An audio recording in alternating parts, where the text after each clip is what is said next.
Six pack Lapadat. The boys are back. It is we got Gavin Adin, Russel Orhii, and Nick Manders. Hot on the heels of the Christmas special, which was a smash hit, guys. Everybody loved it. I got a lot of good feedback from it. So long ago. I barely remember. In inside joke there, hey fellas, kick it off right. Let's set the tone right. But we have our year in end review. So we take a little look back at the year that was 2023, and we'll talk about you know the lifts of the year, the power lifters of the year, some of the moments of the year. If you guys even have moments you want to toss up, we kind of did that last episode, but if something else pops out, and then looking ahead at 2024, some relevant questions I have, things that might pop up in powerlifting for 2024. So with no further ado, we can just kick it off. My powerlifter of the year on the men's division. For me, it was relatively easy, but I do have an honorable mention I'll give. I'm going with Jesus Oliveras. How can you argue with the strongest man ever we've seen in the sport, tested, untested, all time, period? We have never seen a total as big as Jesus Oliveras put up this year at Sheffield in the tested or the untested ever. Like not just 2023, but ever. And that happened in 2023. For me, that takes it. But if somebody likes the pound for pound and wants to say Austin Perkins, 851, I wouldn't be mad at that. I'm going to side with Jesus though, because Yeah. kilos is the ultimate. I And imagine it's we're gonna get split into the two camps. It's either gonna be Jesus or Perkins. I'd I imagine got unless somebody. What are you thinking, yeah. Russ? No, I got Jesus too. It's more than just the massive total. I mean, like the all-time total. I think also too just what he's doing on social media, marketing himself, and expanding. I think he's done a really, really good job of mastering Instagram and TikTok, and it's getting to a point now where like I think he's bringing more eyes into like just being strong as fuck, like abnormally like big. Um, and it's I feel like it's harder for people like him to get traction on social media sometimes. And he's just doing a really good job. And I think overall, like I would give him power of the year because I'm encompassing his performance and then just like his moment. I feel like 2023 was his year. Um, all like when it comes to social media and lifting as well. So It's interesting you and I ain't mad at this at all. It's kind of I kind of like this. Like Time Magazine, the most influential, impactful figure of that year is yeah, like when they had Person of the Year. yeah, It's the most influential, impactful figure of the year, where it's not just like to your point, maybe since the Person of the Year, it's Lifter of the Year, is how you encompass it. yeah. But yes, He also 100%. If you want to yeah, talk numbers or impact, he just shut down worlds, man. And then like what he's consistently doing in training, squatting 1,000 pounds, the consistency of his videos, it's just been his year, man. He's just, I mean, he benched 600 at my gym. Like he's just having a great year. So I'd give it to Jesus for sure. mm, I do like how you did that, Yeah. not just based off numbers. Otherwise, you just open powerlifting and be like, boom, this is it, Yeah. and just pull up the biggest numbers or Even, yeah. whatever. Even Yeah, but so, then he's it's been, still Jesus. yeah, it's still Jesus. It's still Jesus, right, right, right.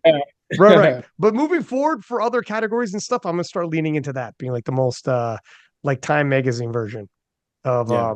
give us some impact. And then it becomes more of a discussion. Because what if somebody has lower dots, doesn't have quite Austin Perkins moment, but one world games and had like just literally branched out and reached so many different people with something they did. They got Mm. featured in some documentary, did some kind of thing and really pushed. And it's like they got to be. It's like their person of the year, man of the year, woman of the year, because of what they did for the sport and brought us up there. I think that's a relevant way of looking at it as well. Um, what do you think? What do you think, Gavin? Yeah, I think it's kind of hard to argue outside of those two athletes. If I had to pick between the two of them, I would probably pick Jesus. Performance wise, of course, it's honestly it's hard for me to really appreciate it because similar to like, and there's no disrespect, to it at all, but like similar to me when I think about like women's records and stuff, I just don't know what's considered really strong, on the female side. And so it's hard for me to appreciate when something like that is done. Same thing with Jesus. Like, dude, I don't even know like what his best lifts were. I just know he's Ray. So like I can't appreciate what Jesus is doing. I just know he's the strongest. So really for me, it's the impact he's having on the sport beyond the platform. And that I think is pretty special. Yeah, I mean, the only thing I will say, and I this isn't my answer. I think Jesus would be my answer. But the only thing I will say is it Callie? Is that how you pronounce his name, or is it Carl? I've heard Carl. Well, It's Callie. Carl's his name. Callie, he goes by Callie though, but He goes by Callie. Carl's his actual name. Yeah. So for me, especially, and I think Taylor knows this too. Like when I first met Taylor, it was a similar situation where I was like, I looked at him and he was as if he was like the best of the best. He is the GOAT. He's the greatest, right? And it wasn't like in the sense of, oh my God, look at where he is. It's not like he's on a pedestal. It's almost like a mutual respect. Like I'm trying to build something for myself, and you've done that, and so you have a really great, deep respect and appreciation for that.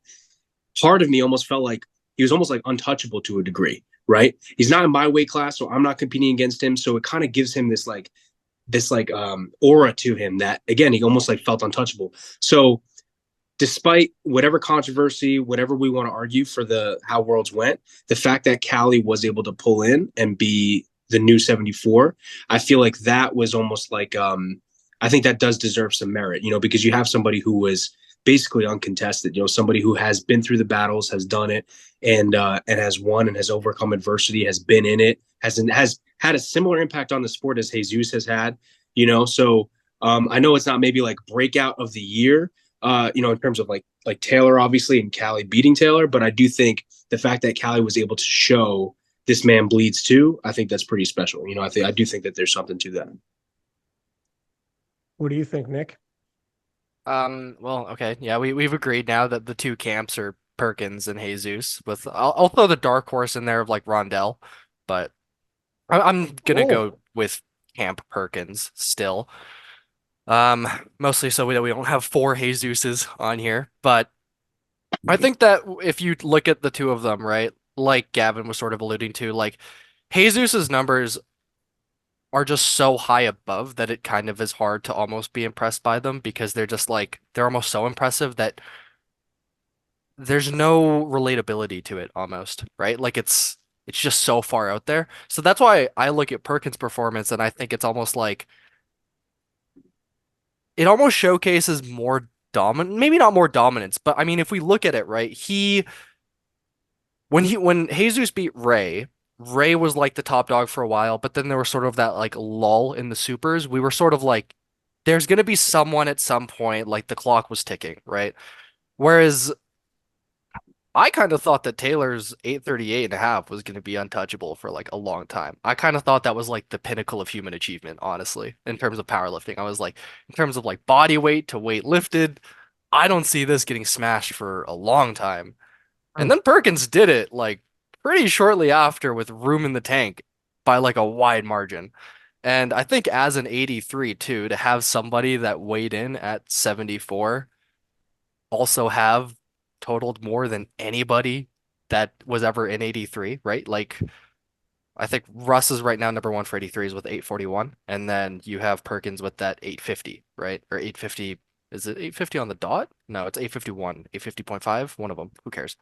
So yeah, I think that dominating a weight class above you, which unfortunately, like, Jesus can't do, I think is just I feel like that just teeters it over a little bit more, but honestly, it's a pretty breakneck tie between the two of them. It's definitely between them though, either Jesus or Perkins. The one thing I would say is, like Rondell is an interesting one to toss out there. What he did to the 120s is like what Atwood did initially to the 74s couple of years ago. It just sucks that it's not like if he had done that at a meet like Sheffield or Worlds or whatever, it probably would have got a whole lot more steam behind it, been more impactful to like everybody.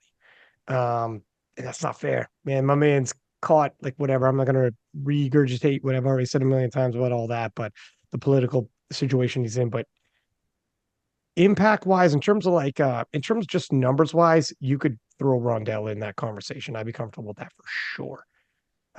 Yeah. But yeah. And I know and yeah, Austin or Jesus or Rondell are probably the people. Talking about the women, I'm gonna go with Evie Corrigan. And I'll tell you why.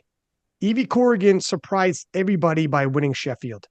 And Sheffield was the biggest event we've seen in powerlifting, and she dropped the weight class out of nowhere, did the old how you like me now, in direct head-to-head competition, beat Noemi Alabar, who looked unbeatable at 52, and upset her head-to-head and beat her, and then turn around at Worlds, and everyone's like, can you keep up this body weight? Because she was so diced, and people thought like it's going to be very difficult. This could be a one and done, or it's going to eventually catch up to you trying to maintain. And one so authoritatively, if I'm not mistaken, she didn't even take her last lift at Worlds. It was that. So for me, the woman on the women's side, powerlifter of the year is Evie Corrigan. And I have honorable mentions, but I won't burn. I'll let you go, Nick. Do you guys want me to say my honorable mentions? Yeah. Okay. My honorable mention will be Natalie Richards, who won the 57 kilo world championship. She also won best lifter at Worlds.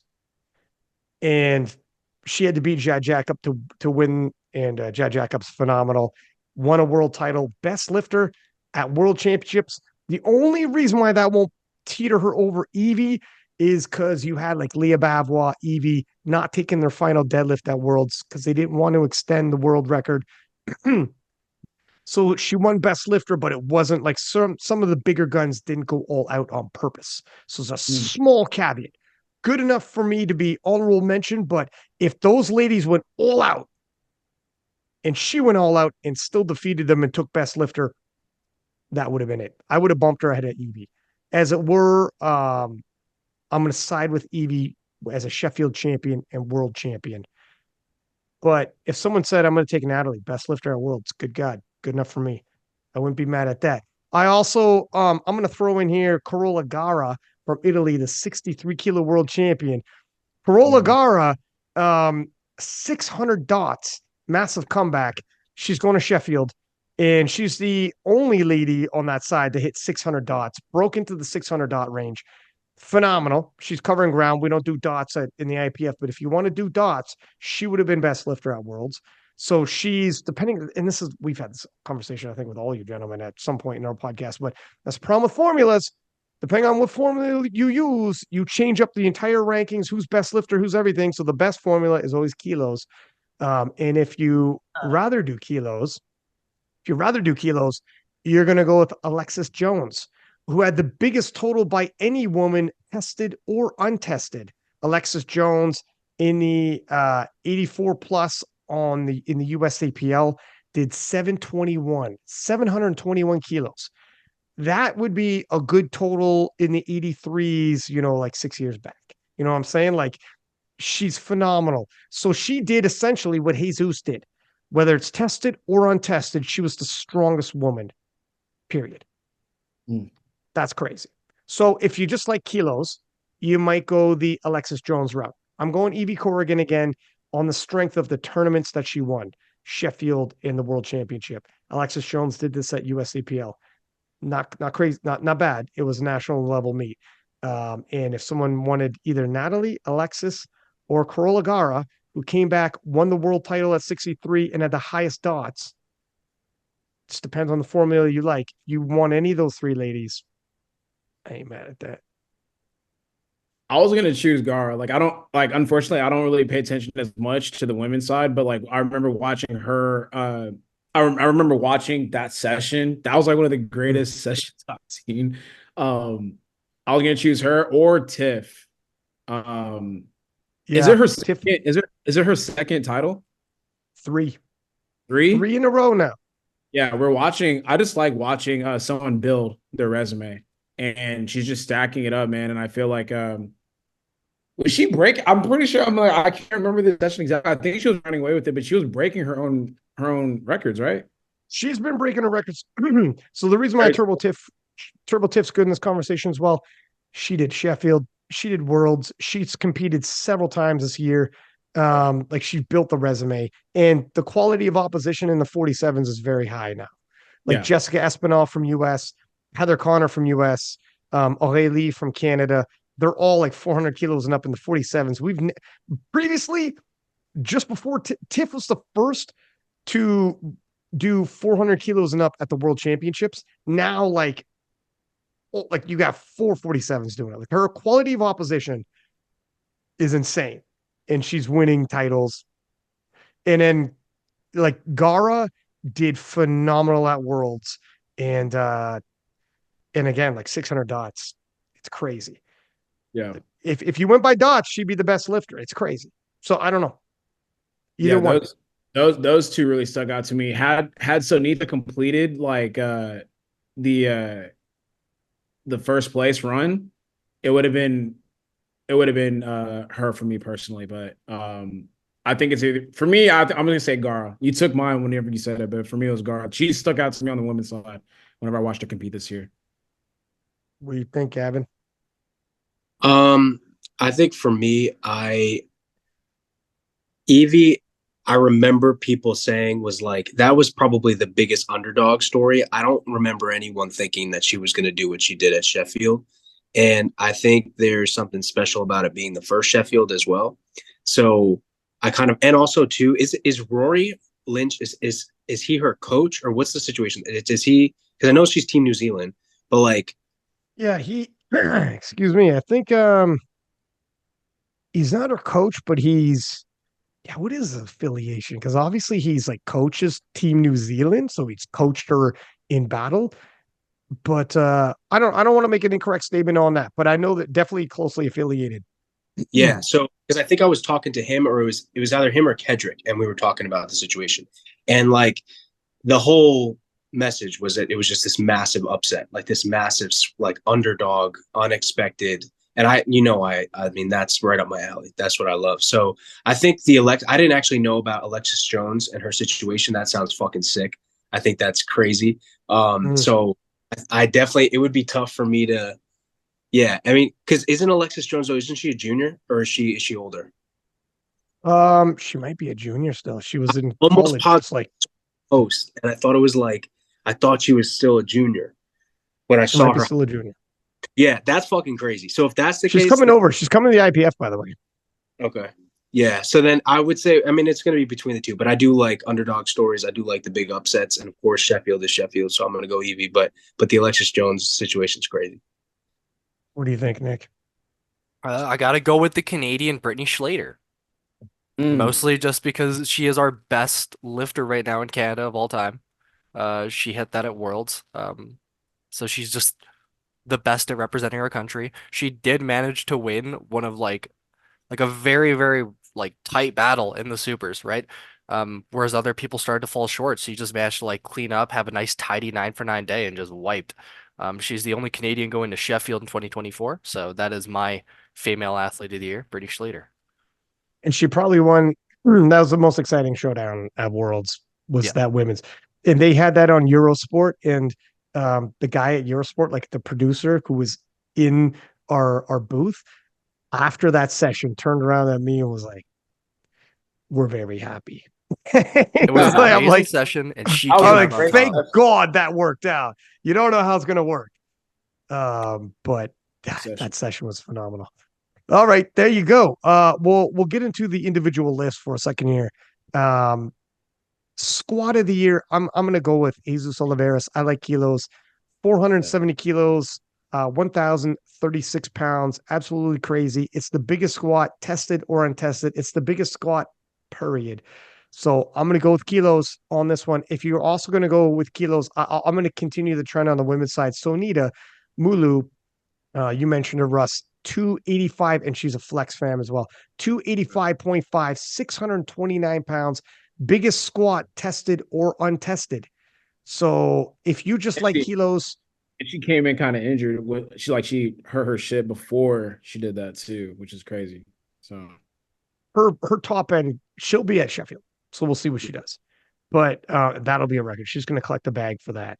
But those are the two biggest squats tested or untested. And they're natty.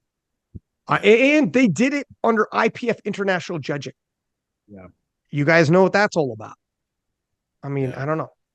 It's kind of hard to argue those two. I mean, yeah, Jesus and Sunita for me personally. Those are my picks and their flex. They're Too, also so. both your teammates. Yeah, they're both my teammates too. So. But I mean, it's cool when like you don't really have to like be biased. It's just like, bro, I mean, That's true. That's nice true. ass, bro. I mean, it is Yeah, what it yeah, is. yeah. Fair enough. Gavin, what are you thinking, sir? So the men's side is tied between a few lifters. I think Perk's squat was very impressive to see a 74 squat close to 7. That's pretty crazy. And he did it pretty easily. So that I thought was very, very, very, very impressive. Rondell's squat was fucking awesome to watch. Oh, that was extremely impressive. I actually also liked I saw Jawan's it was like an upper 7s squat, and I felt like, I mean, obviously the angles are a little bit different, but I felt like it was definitely to standard. And I forget what it was. I forget if it was like 771 or 785 or something like that, but I thought that was pretty impressive. I think he was at 83 or 81, whatever it is on the untested side. And I think that might be it. I think that it would be tied between those few. I think the most impressive to me, though, would probably be Rondell's, just because of the weight. I mean, what was it? It was 8 something. Was it low 8s or was it like 820 ish? I'll pull it up right now, sir. What are you thinking, Nick, as I pull this up, sir? I want to preface all of the lifts for the year by just saying that, like, I think that as I've grown more as a lifter and gotten more into the sport, I kind of care less about individual lifts and more about just like total performances. So like I'm Sure. blanking a bit on this for sure. But You could just. Hmm? Sorry, go ahead. I think Sorry, the go, yeah, squat of the year that comes to mind for me, weirdly enough, just because I thought he was gonna die, was Tim Monegatti. Um, I think that, there was that big thing about him cutting down from 83 down to 74. He's a dude that, historically speaking, just couldn't even hit a squat on the platform, right? And then he looked sick as a 74. He still does. He knows this. He looks like an ill man. And I kind of thought that, like, I don't even know if he's in the running. I think this is a terrible idea. Cutting down a class on a lift that also benefits from just having more body weight. I thought he was going to bomb out. And then he walked away with a world record and beat Taylor Outwood. So I think that squat really set the tone of a meet and kind of went from like, I think Tim made a huge mistake. He doesn't look healthy to this is going to be a battle and a showdown. And he collected a world record with it. So that's going to be my little squat of the year, I guess. fair enough. And 385. That's 847 pounds, Gavin, Yeah. was Rondell's squat. It's crazy. That's stupid. That's crazy. I mean, like I of course, as an athlete, I believe it's 100% possible. I would love to do that, but it's nuts to just to think about what that weight feels like and then to do it and to see the grind. And also too, the one thing I will say, which some athletes don't like to give credit to, but Rondell doesn't live here. Like he has to travel for this. Like it's for him, it's an international like stage almost, you know? So like it's a full thing for him. And I think it's I don't know, it's very impressive, especially like I don't know if he has to cut at all for his class, but if he does squats as the first lift, you've got 2 hours or less really to recon, you know? So like I think it's very impressive to be able to take that and hit it and especially with the grind, yeah, that's pretty crazy. 847 is nuts. Did you guys want to move into the bench press? You guys ready for that? Yeah. Yeah, let's do it. Okay, so for me on the women's side, I'm gonna take Agatha Shitko, still a junior, benching 153 kilos. Now, this is a woman bench pressing 337 pounds. I also want to remind everybody 337, junior woman. I also want to remind everybody in the IPF with the elbow depth rule. She did this. Now, 330? keep that in mind. That's insane. She's a monster. Keep that in mind. That's insane. So when we're comparing now, we do have to keep what federation was that? Was that USAPL? No elbow depth rule. it's a lot harder. No one's going to say the elbow depth rule is easier. Come on, She it's a lot she did harder. get away with it a bit. She wore a Oh, you baggy stop shirt. it. She wore a Stop. baggy shirt so you couldn't see the elbows, and they changed the rules over that this year. 2024, Uh, you can no longer wear baggy shirts on the platform because of that. I want to take a look. I didn't think it was crazy. I thought it looked good though, but I'll have to double check on that when I saw it live on it. But so I'm assuming that's not your girl. I'm Now just here it being a is. hater. I think it was Just fine. it's in a but just to give you perspective, that's more than Hunter Henderson in the untested. That's more than Bonica Brown in the super heavyweights. Like just to give you, and those ladies can bench. Those ladies I just mentioned can bench, and Agata is out benching them. So I'm gonna go with Agata in terms of the women. Your girl Corolla Gara Russ also has a phenomenal bench press. Let me pull this up real quick. While we're throwing out honorable mentions.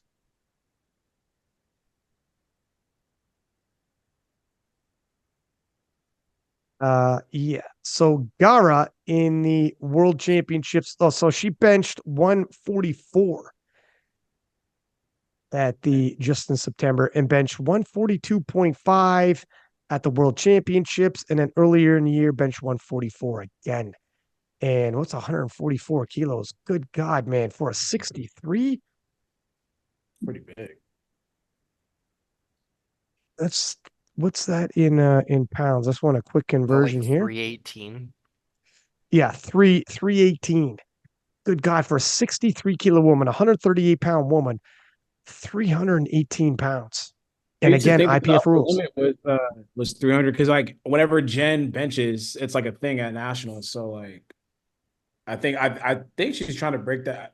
Yeah, she typically tries to bench like 300, right, or 315 or something like that nature. She'll She's like, she'll move it into like I think she's done 319, Jen, oh, but this is also IPF bench rules. Jen's got like would probably pass that too though.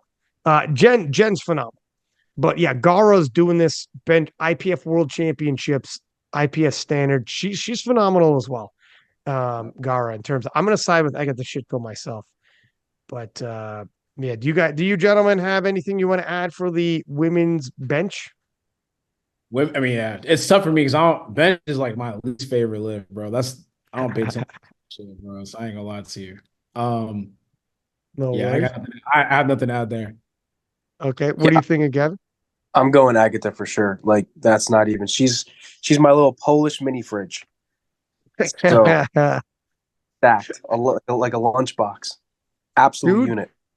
and she's also like the nicest kid you've ever met in your life. I say Yeah, kid, she's in her early 20s, obviously, but like she's so flippin' nice. You guys will all meet her actually. Or you've already met her. Nick, what do yeah. you think? For bench of the year, so I with the IPF rule change, I thought that that was, a lot of lifters, you know, benched with an arch and made that happen. However, in the USAPL, there was a rule change over having to have your fingers placed all the way around the bar, and that was courtesy of a single man, and because of that, I want to give him the bench of the year. It was Sean Noriega's third bench at USAPL Raw Nats. Because of that bench press, they changed an entire rule because they kept telling Is him to that right? replace. They kept telling him to replace, and he went, "Why?"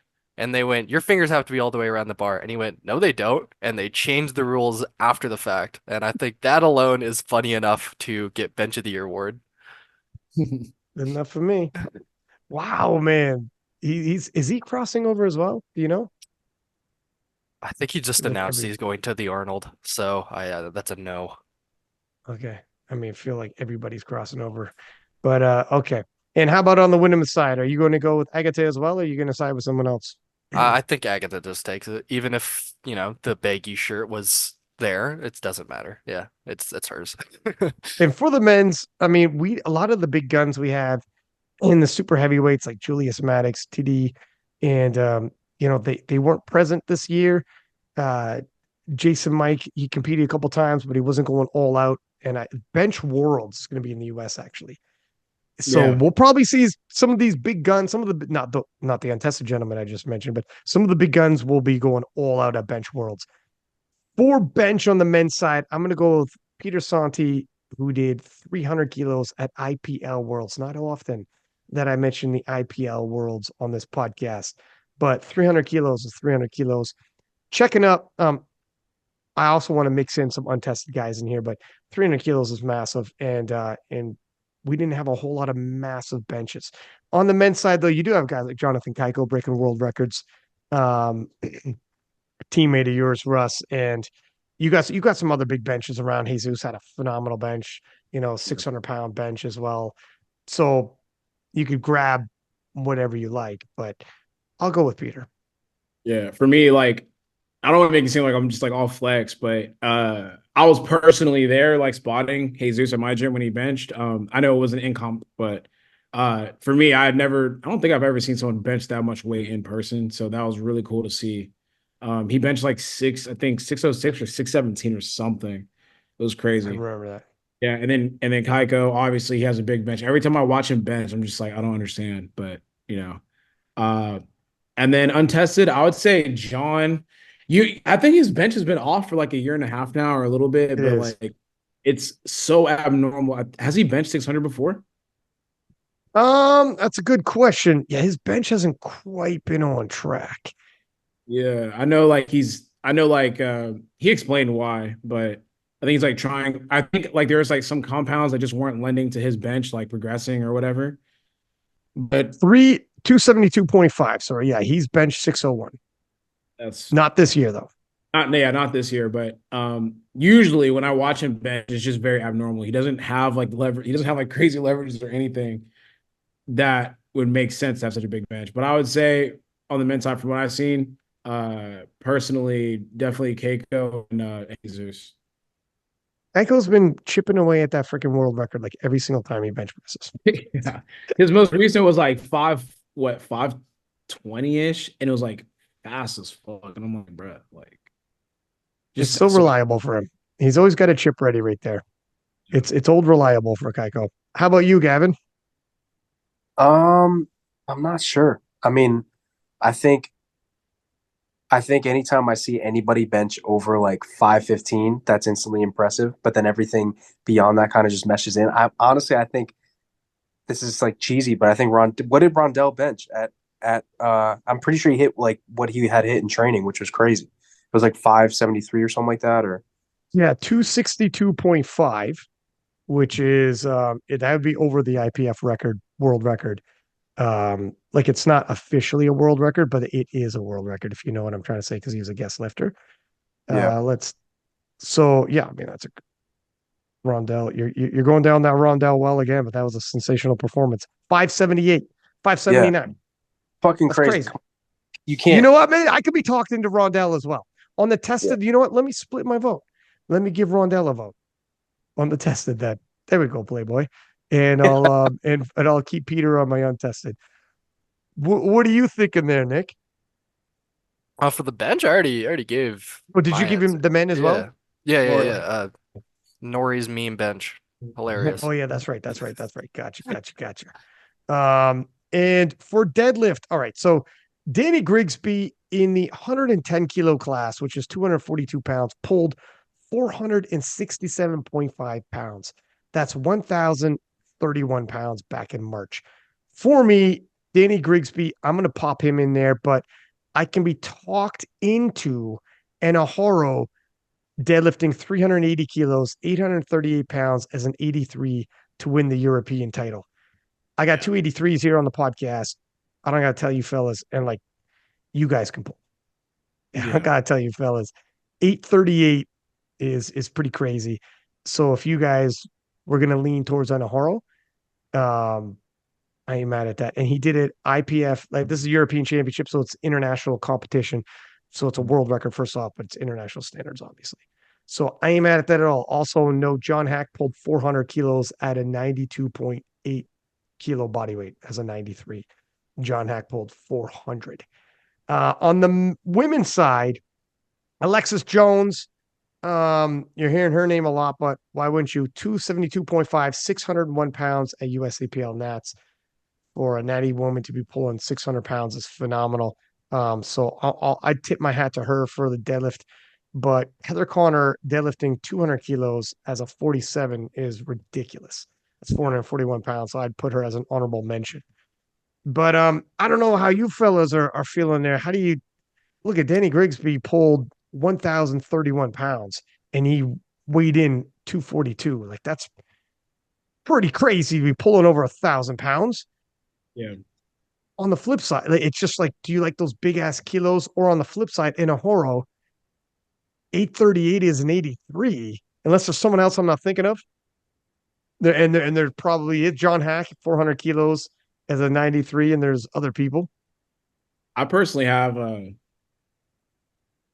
don't want to start. I think Enna's deadlift to me is like one of the wonders in powerlifting. Like it's so abnormal. I think maybe it just hits different because I'm at 83, but bro, like I don't think like I think I have a pretty good deadlift, and it's like no, That's bro, he legit deadlifts almost like 100 more pounds than me. Like it makes no great. sense. Yeah, like yeah, it's almost like you're a loss for words. Like I don't know how to explain it. When I watch his deadlifts, I'm like, how? You know, as an athlete, you never want to say like I can never achieve that, but it's like, bro, as an 83, I don't know if I could ever deadlift 840, 850. Like I don't know about all that. You know what I'm saying? So his deadlift is just so abnormal to me. I think it's like one of the more special lifts in powerlifting in general. Um, and then John deadlifting, like yeah, there's a lot of stuff that John does. It just doesn't really make a lot of sense. But it's just hard for me because like I'm not like a big fan of deadlift bars. Hmm. So like it's hard for me to put like people that deadlift on deadlift bars up there. I don't want to be a Jesus fanboy, but like his deadlift is also abnormal for his size. Like pulling 900 pounds at that size, I think that's also what lends him to have like such a crazy total because people that are that big can't pull. And the fact that he could deadlift 900 and he's literally limited by his grip sometimes is crazy. So like that's another abnormal deadlift for me. But I'll give it, man. Enna, that's just not normal at all. It's very weird. And in a space where like you're looking at people that do abnormal things, like that's like to me way up there. I mean, if you think about like Enna's 20 kilos from John Hack, and Enna's like smaller body weight, Yeah, natty, day legit. of stiff bar, and he's Yeah, 20 kilos off Hack. ridiculous, That's man. crazy. That's ridiculous. I don't know. What are you thinking, Gavin? Yeah, I'm gonna go Anna. If Chance was still in it, and if assuming he had like progressed, this year and like built on what he did, he probably would have been in that running as well. I would imagine. Um, but yeah, and I think probably steals it. The one thing I will say though is like so it's always impressive to just watch like Jamal and Dan Griggs. Like it's always impressive to see them pull. But Hmm. again, it's not that I take away from it at all because of the deadlift bar or whatever they're on, the kabuki or whatever. It's just that to me, it just isn't the same. So it's really hard for me to compare. It's really hard for me to appreciate. Like I kind of just have to put it into two separate categories. It's like a lot of times that dude, I see this every fucking day on TikTok. Like these teens that are just like load up tons of fucking pound plates on a deadlift bar and they throw straps on and it's just like, and they're strong, and they're picking up, let's say, over 800 pounds, but I can't give that the credit that I give, someone like, let's say, like Anna, and especially because it's being done on a stage, the international stage, everything that goes into that, the cut, just everything, it's difficult to do that. And the speed of our world's meets, especially for in that like prime time session, it's a fast meet. It's the fastest meet you'll have. So it's not like you have the time to just chill, eat, recover, really like it's moving. So for it to be your last movement of the day and still be able to do that it's crazy. So yeah, I think I have to give it to Anna. What do you think, Nick? I hate speaking after these two because I'm just gonna have to like parrot what they say. I You don't go know if first there's gonna next be too time. many hot Sorry. takes. Go first next time. Yeah, so I mean, it's probably Anna. I hate giving it to him. Um, so I'm gonna like do some special mentions. Because I think Inderaj Singh, he blew up the world record in that class. I think it was getting chipped by like point 0.5 every time, and then he put 10 on it. So that was cool. I do remember seeing Jesus's pulls at Sheffield and genuinely being just. It's not that body weight to deadlift ratio is that crazy, other than like what Russ said, is that big guys normally can't deadlift. it was just there's like a violence to it almost. He's just so explosive that it's almost scary. When he just picks it up, just rips it, it's almost impressive just how he does it, not just how much it is. Um, I was gonna touch on the deadlift bars, sort of what Gavin said, but maybe be a bit more flippant about it and just that I do not care about like the untested side anymore. I think that the Kabuki deadlift bar has gone way too far off the deep end of being whippy that it's just nonsensical. Especially if you have these guys that are both strong, then highly mobile and highly technical. It's such a perfect storm of like maybe sumo is cheating kind of thing. Like it makes me question myself where I'm like, man, maybe this lift does suck because this is stupid. This looks dumb. It looks horrible. Um, I've gone so far as to start saying that like I think that sumo only counts on stiff bars now. I think that sumo on a kabuki bar is just like you've gone off the deep end. It's stupid. Hmm. God forbid you throw straps on there too. Then you're really just a circus lifter. But anyways, I think that the deadlift of the year, for men at least, does go to Ina. I'm gonna have to settle with that. I'm uncomfortable with it. I think that the only saving grace is that I do think I'll outpull him next year, but that's just me. Dog, you got a big task in front of you, Playboy. He was only 3 kilos ahead of me on Worlds, and I think I had more in the tank. So I think if anyone can do it, You can I got to pull. put Well, myself I mean, there. But you can pull. There's he'll no he'll he'll, question you can he'll pull. take it this year. Have us back next year, and he'll take it again. But whatever. We'll talk again, but yeah, you can pull. There's no question there. All right, a couple fun ones then. Comeback of the year. I'm gonna say it's gonna be our boy Penna. For me, Penna in 2021 was the national champion, the European champion, the world champion, and was riding high. 2022, he lost all three titles, including the national title, because he couldn't make it. He literally went from having all three titles, including the world title, riding super high. And in 2022, and every time he was like, all right, the next one I'm going to get though. And I mean, he didn't even finish on podium at once. Like he was the world champion. I mean, he didn't even finish at all at Euros. He bombed. It got worse and worse and worse. He left 2022. He talked about he left 2022. It was like February or something. And his girlfriend was talking to him. And he said he was still living in December because he still wasn't over it. And she was like, honey, it's she said the date. And he's like, how is so much time already gone by? He like generally was losing track of time. He's like, I'm still living in last year. I lost everything. And on the personal side, everything he went through, he talked about on the podcast. It was crazy. I mean, like massive. Now it's open. So we could talk about his father had cancer and it was super scary, shrunk down. It was like very stressful, insane 2022. The bouts that he dealt with mentally, on the personal side to like sporting wise, like he just couldn't. Every time, like, okay, this meet, I get redemption. And it got worse to the point where he wasn't even finishing anymore. It was terrible. You've never been as high and then as far gone as he was. And then in 2023, the most unlikely of he's nominated fourth. Like he's not even podiuming on the projected. And for him to rally and win the world championships, win Euros, obviously win the national title, and now make it to Sheffield. And he's going to be at Sheffield. Oh, by the way, jumped in a silent worker meet and missed his last deadlift with down. He locked it out. Down up. That was 710. The world record 710. So he's going to go to Sheffield. And I mean, he's right there. I mean, his is at Worlds, he did 705. So obviously he's right there, anyways. But point is, you never seen a guy who was on top, got kicked in the pants like that, was so gone, and then rally back and have the year he had. It's the wildest. And not only that, like impactfulness, Russ, you'll appreciate, like we're talking about like lifter of the year, or whatever. Um, his impact in France is insane. Like with you guys, like Worlds, I don't know how many French people there, but like it's crazy what he is to the French people. Like it's crazy the pipeline he has. And if you follow the traction when he posts, how many likes and views and everything he gets. Nuts.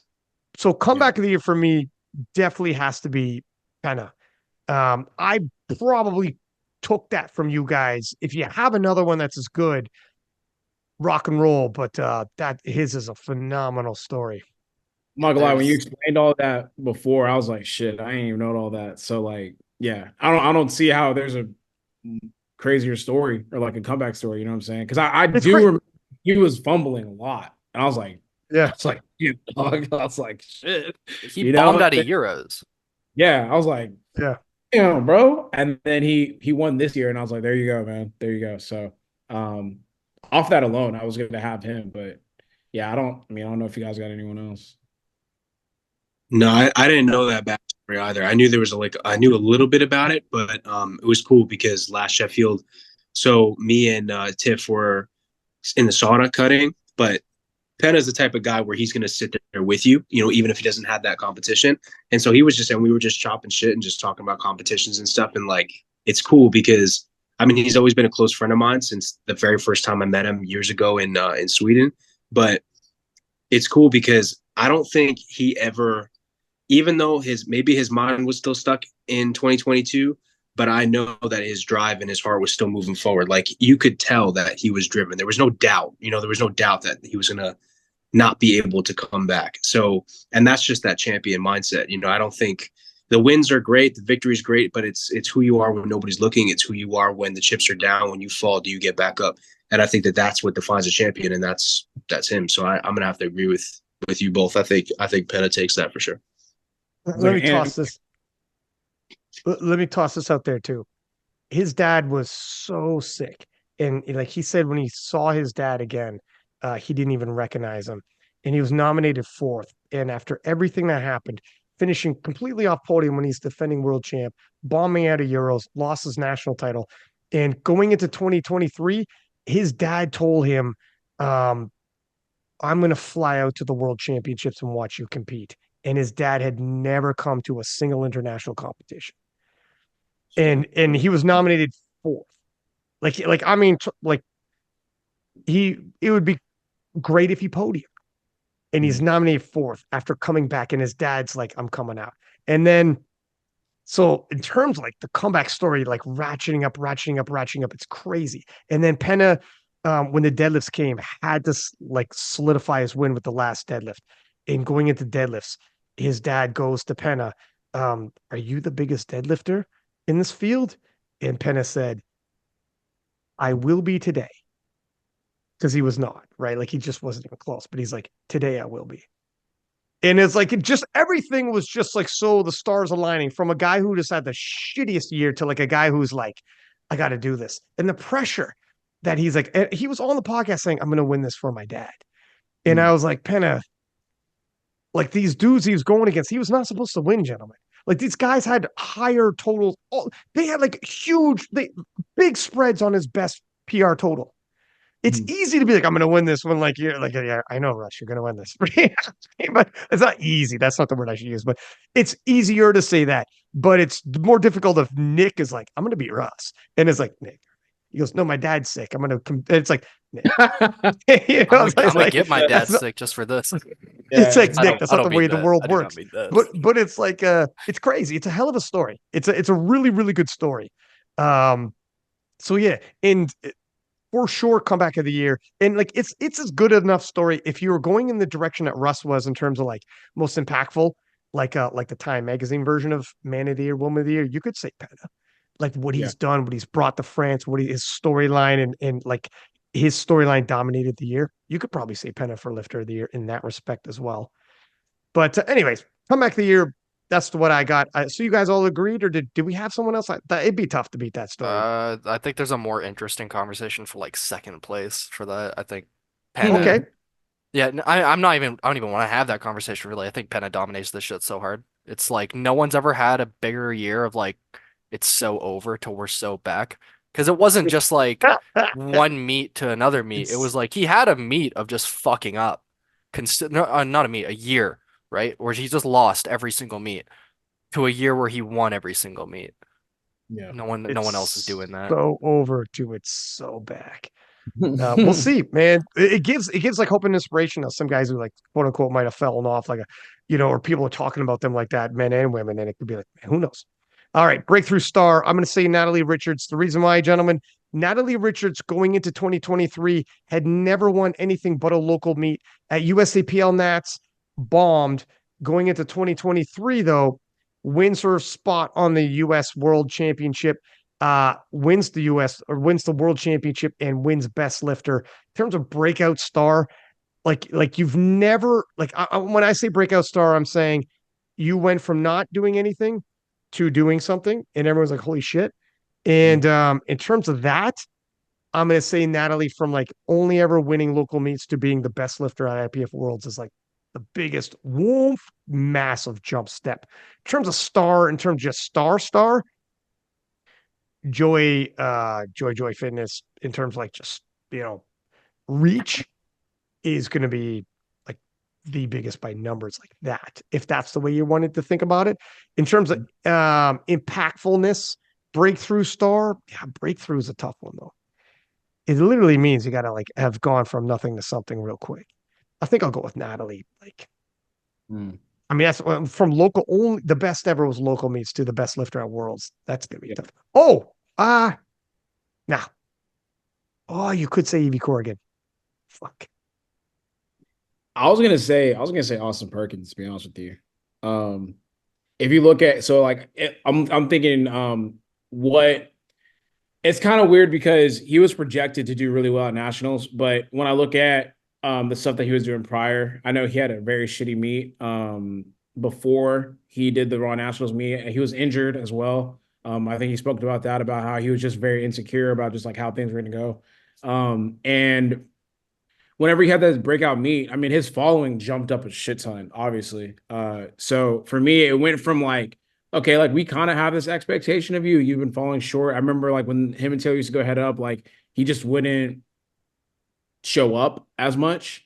And then he just had this meet, and I feel like it kind of broke him out into, maybe the path that he's going to start following going forward, and then maybe builds confidence. But for me personally, when it comes to just like being on the platform, breakout star for me would have to be Austin. And then also like the social media kind of did follow that as well. His following jumped up a shit ton after that performance, and it's continuously to do so. So I think Austin, and then honorable mention. I don't know if I have any honorable mentions. Joy is kind of like interesting because it's more so just social media. It's not really powerlifting based yet. She does post a lot of powerlifting content, but I'm thinking about performance stuff as well. So She'll probably be. Yeah, sorry. I was going to say with Worlds, bench only Worlds coming to US, she'll be like a big favorite there to do. Like she could probably win the juniors. Like yeah, the bench only is going to be her jam. She's got a crazy. Do y'all care about juniors? I was gonna say, who cares about bench only junior female? To be frank, that's way too many categories. Whoa, why is female a big? Whoa, pal. Whoa, I ain't say all that. I said frankly, because I'm gonna double down on it. It's all right. It's just the most. No. It is the most limited population you can really get. Like junior females and bench only. If you want to run the numbers, I bet I'm still right on this. There's none of them. Your life, man. I just said junior. I don't you guys don't have to co-sign it, but I'm going in. That's why you're here. My words are my own. That's why you're here, dog. Yeah, no, but for breakthrough, what I'm gonna say Natalie, and I'm gonna save Evie for the next one, and I'll say that I'll wait though for it. Gavin, what are you thinking, sir? Yeah, I was gonna say Perk as well. Only because I do feel like, so yeah, maybe he didn't come from nothing. He didn't make like this major pronounced performance only because we were expecting it for a while now. But I also think I did know that he was injured at one point, but I also think too that the class itself, it's almost like in the 93s, it's a stacked class. There's depth there. There's also legacy there. There's people that are winning over and over again. And so if you can make waves in that class, it's a little bit different if you've gone uncontested for a while, and so because of that, I think that I think that gives it like a special nuance to it, to that type of performance, even if it wasn't like a head-to-head battle. So I agree with that. I would say the same. Definitely Evie for the women's side. I will say an honorable mention. He's actually a friend of mine from he trains at War Room, but his name is Brian Duncan. He competed at the American Pro. He slipped into like the main session or whatever. And I think he totaled like mid nines, like 947, 948 or whatever as a 242. But he totaled over 2K, and I think he's like top 5 right now all time for the polls. And he could definitely, I think at the Ghost Clash that's coming up, he could definitely beat Jamal at the Ghost Clash, which is like a big deal. You know, like nobody really knows about him or knew about him. So I would say that was a pretty breakthrough. Yeah, pretty breakthrough performance on the untested side. But yeah, beyond that, did somebody new, because Amanda Lawrence always wins pretty much the best lifter at Worlds. Did somebody new win that this previous Well, Worlds? Natalie. That's my pick for a breakthrough is Okay. Natalie. But there's that cat, those again, like some lifters didn't do their third deadlifts and stuff. So there's small caveat there. Still worlds. And she won the world title. But Okay. she's best lifter. Yeah. So then it would be I mean, I'm still gonna go Evie, but then I think I would just have your situation but flipped. I think I would have Natalie as like a close second. What do you think, Nick? Joy I think Fitness. okay, so that bit's dead already. Okay, sorry. We're gonna we're gonna go with I think that we have two Perkins, right? I'm gonna go with Callie, Johansson. Um, Oh you shit! know, That was- you could argue that like, he went from world champion to world champion, but it was world champion junior. People kind of expect juniors to go to open and just flop, and for like good reason, right? Whereas, when I did my podcast with you, Ryan, I explicitly stated that I thought Taylor was washed, but I thought he was still gonna win. Right? I was like, there's no way that Taylor doesn't win this year still. And I mean, Callie is the one that beat him. Like Tim also beat him, but if it wasn't, Callie came out of what I felt was nowhere, or at least from a junior division that, again, like Russ said, no one really cares about, to becoming open world champion in what was previously like, you're fighting for second in 74s, right? And now he has such a following that I've seen some people saying that like Perkins needs to watch out for Callie. That's crazy. I wouldn't go that far at all, but I would definitely say that like breakout star, like Callie came out of nowhere. Now he's world champion. He did That's that. fair. Look, a year ago, nobody was talking about Callie. He was a Exactly. junior. And now his session was crazy and enjoyable. There's highlights. White Lights Media did highlights on it. Crazy numbers. If you guys ever go to that YouTube, White Lights Media drops highlights of IPF Worlds and they get like 700,000 views. Like people love it. And yeah, so it's amazing. And yeah, Callie for sure uh, satisfies the criteria for a breakout star, to your point. So upset of the years where I'm gonna use Evie. I because she's got to be in here again, but in terms of upset of the year, Evie was ranked 12th of 12 for Sheffield, literally projected to be last. In the biggest powerlifting competition in the world, she did the biggest upset. What are you gonna do? What are we talking about here? It 12 of 12. She was 12 of 12 and gonna come in last. And she won. And it was the biggest powerlifting competition of the year. That's a movie. She made a movie. That's like Penna. That's like Penna level movie. I'm gonna say that's the upset of the year to my mind. This is men or women's. Like just period. I think that's upset of the year. And that's just there's probably other upsets out there at different levels that people might know, but that's pretty crazy. Yeah, for me, it's Callie. And it's just because of who he beat. Taylor's star is so big and Taylor's resume is so well known that like it was unfathomable. Like even if he was dealing with injury to see him lose. Mm. There's just lifters that you watch, you just don't picture that. You can't like lifter like okay, so like athletes like a Tom Brady, Michael Jordan, it's awkward as hell to watch them lose because you're like, this doesn't seem like it should be happening right now. And Taylor falls in that category. So I know he wasn't at his best, but still, like it was very abnormal and very weird to watch someone else like kind of like beat him. So it was I'd give that upset of the year, and then just off of like who he was, that allowed Callie to become who he is now. Like Mm. it's because of who he beat, and he had a great performance, but it's because of the stage that he did that on against, or it was because of who he did that against. That's kind of allowed him to kind of like come into the stardom. So I would say that was probably the upset of the year for sure. I was kicking around Callie as a possibility as well. I mean, yeah, he beat a goat. What are you thinking, Gavin? My biggest upset, It's probably the jury overturn on my third squat. Still not over it. Okay. Still not over it. Oh, sorry. You get it. Yeah, I thought. No. Go for it, bro. Oh no, I was just gonna say too. The whole damn, I keep messing up her name. Bonica, right? Monica. Yeah, that was another crazy one. Her bombing on Deads, or did she bomb on Deads, or That's yeah. Yeah. And that was, she was like or she probably still is resume wise, the GOAT 84 plus. But yeah, she lost, but like, again, I to remember. your point. Yeah, I was sitting right here watching that session, and I was like, first of all, Sonita's like right there with her, and then like it started unraveling, and then I mean everything played out differently, but still like that upset at the Canadian one, right? Yeah, Brit. Yeah, Britt ended up winning, but I think that's honorable mention for me as well. Forgot to mention that. Sorry. Yeah, Brittany upset. We might be taking Nick's. I wouldn't be surprised if he had Brit, but Brittany upset a GOAT as well. Yeah. She did what Callie did. Yeah. Brittany Schlater. That would be a pretty good upset one as well. What do you think, Nick?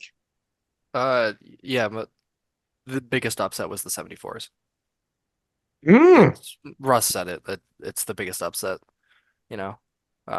Maybe the only other big upset of the year was the Great Powerlifting America unfollow, but I guess the bit's not dead. God. But You no, said yeah, it was dead. Yeah, my bad. Anyways, no, it was the 74s. It's just because I had nothing else to say. Like Russ said it. Maybe like just to add on to it, it wasn't just that Taylor didn't win, it's that he didn't even come second. That was like so crazy. Like I was front row for that. I was right beside like Joey and like all the Swedes for that too. They were going crazy and I couldn't believe it. I just stood there like aghast. Um It was also like Yeah. it was the first session I saw when I arrived in Malta too. Like I arrived and I went down there and I saw Taylor like come third and I couldn't believe it. Epic It session. was, yeah, it was insane. Um, Easily the best upset of the year for me at least. Yeah, that's the other one. I'm still gonna stick with Evie, but that's huge. That was it was impactful, man. It was a sporting moment.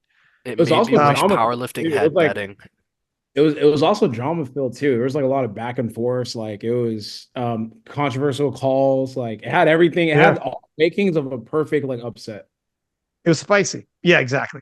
It was enough that like people were going to talk about it for a while, like debating the sports calls. Like, what if Taylor got his squat? And then Callie could be like, I thought I had more of my dead though. Exactly. Yeah. Like, what if I get that? Well, then jump up my dead then or whatever, right? Like, and that's perfect for dudes talking sports. All right. So comeback of the year, breakthrough star of the year, and event of the year. What do you think was the event of the year? You could say Sheffield, but Worlds was special this year. What? So Is it still Sheffield? Sheffield. It's Sheffield. I don't know how you could argue against Sheffield. I will say You this: can argue. You could. entertainment value wise, I typically don't watch Worlds, bruh. This year's Worlds was top notch. I watched like pretty much every session. I was glued and entertained because it was just legit entertaining sessions. Yeah. The attention or the emphasis on reversing calls and going to the jury, great drama, great television, great shit for live stream. That shit sucked. Probably not the greatest for the competitors. I haven't experienced it yet, so I'll probably have a different take next year. Yeah. But bro, I was fucking glued to it. I had it like playing on my TV here, like watching it, like getting lit for like lifters I didn't even know. I was watching sessions I didn't even know, but I was like pretty much engaged. So viewership wise, I'll say like, yo, Worlds was really good this year, that whole week. So but man, for what it did for the culture of Sheffield, it's just kind of hard to argue that. Like it shifted powerlifting. It caused like lifters to leave the USABL to come back because they want to be like on Sheffield. They want to be at Worlds. So I'd give the edge to Sheffield, but man, I like Worlds is like a very, very close second to me. Yeah, Because Sheffield is almost like an individual like performance. It's like, okay, we watched Jesus. Gavin and Keiko had their thing, but outside of that, like I didn't really care too much outside of that, to be honest with you. I'll agree with Russ. I didn't even find Sheffield that entertaining. It's just what it did. Like I Yeah. find Worlds way more entertaining just because yeah, there's head-to-heads. Whereas Sheffield is just exhibition lifts. I don't really care that much to be honest with you. It's just it changed so much. It Yeah. changed everything. Impact wise, if we're talking event of the year in terms of like an event that happened to our sport, Sheffield, I mean, I'm just regurgitating what you guys said. It changed everything. In terms of event, though, you could never go without IPF Worlds happening in a year. Like that's. Can you imagine? Just takes off the calendar. If you took off Sheffield, that would suck because Sheffield did a lot for us. But Worlds is a. It's difficult to do compare a 1 day event. Sheffield's by far the most single best 1 day event you're ever going to have. But it's difficult to have that 1 day event compared to like Worlds that it's kind of not even a fair because Worlds is like freaking weak.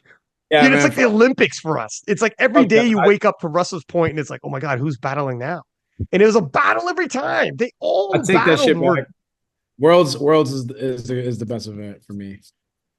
For me, like in terms of an event, Worlds is like always going to be that special part in my heart.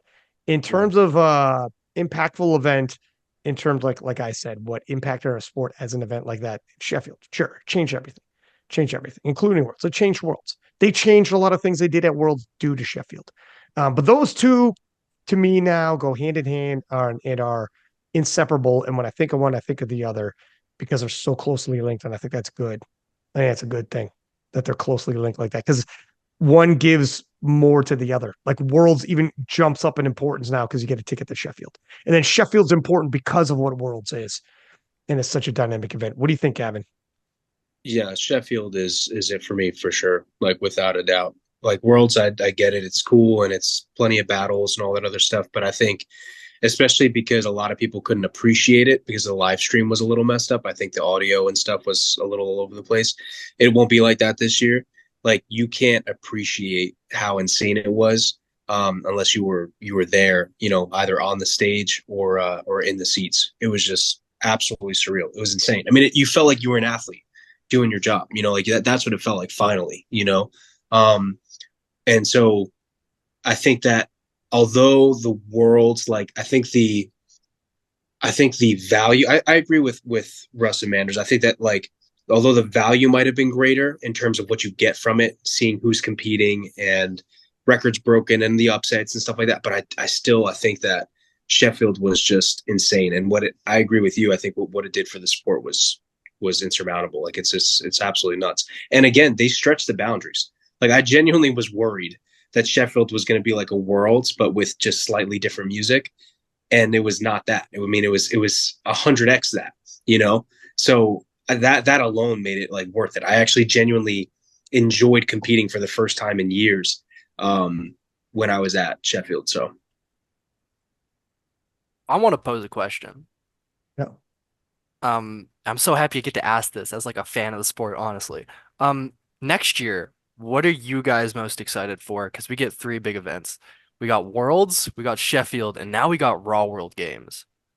And where does that one slot into like the big trifecta? Because I think I'm most excited about how Raw World Games is gonna look. Because it's the Because closest those are thing head we've to ever got heads. to the Olympics, and it's head to heads, and I don't know. I feel like it's gonna be like the perfect storm, or it's gonna suck. I have no idea, but I'm It won't excited. suck.